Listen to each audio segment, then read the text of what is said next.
এটা একটা Chinese sound system, কত সুন্দর একটা মেন অফার আছে, 4টে দুটো স্পিকার আছে, দেখতে কত সুন্দর মনে হচ্ছে আপনারা কিনতেছেন। কিন্তু আসলে দেখুন আমাদেরকে যেভাবে ঠকানো হচ্ছে, আমরা তো এরকম বড় দেখে ভালো মনে করি এগুলো কিনি, যারা চিনি না। আসলে ওই স্পিকার কেনার সময় সবচেয়ে প্রথম খেয়াল করবেন যেটা, আপনি এই জিনিসটা ওয়েট খেয়াল করবেন। যদি এটার মধ্যে ভালো কোনো মাল দিয়ে থাকে এটা ওয়েট হবে, আর যদি কোনো পার্টস দিয়ে না থাকে এটা ওয়েট হবে। এই সাউন্ড সিস্টেমটা আমাদের কাছে রিপেয়ারের জন্য দিয়ে গেছে। আসলে আমরা এটা আপনাদেরকে এই জন্য দেখাচ্ছি, দেখুন আমি একটু ঘুরিয়ে নিই বিষয়, দেখুন আপনাদেরকে। দেখুন এই যে সাউন্ড সিস্টেমটার মধ্যে এই যে সার্কিটটা দেওয়া আছে, এটা দিয়ে পাওয়ারের কাজ করছে আর এটা দিয়ে সাউন্ড সিস্টেমটা কাজ করছে। দেখুন কতটুকু অন টাইম কাজটা করছে, যা এটা যদি কখনো পুড়ে যায় বা নষ্ট হয়ে যায় এগুলো ঠিক করার মতো কোনো সিস্টেম থাকে না। ম্যাক্সিমাম ভালো অফারগুলোর মধ্যে ট্রান্সফর্মার থাকে, আমরা সবাই জানি ভিতরে এরকম একটা ট্রান্সফর্মার থাকে, কিন্তু এটার ভিতরে দেখুন কিছুই নেই।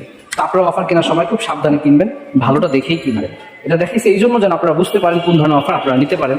আপনার যে অফারগুলো দেখবেন একটু মোটামুটি ওয়েট হয়, বুঝতে পারবেন যে এর ভিতরে ট্রান্সফর্মার আছে। আর যে একবার হালকা হয় এটা থেকে আপনাকে ওই অফারটা অ্যাভয়েড করবেন। ধন্যবাদ।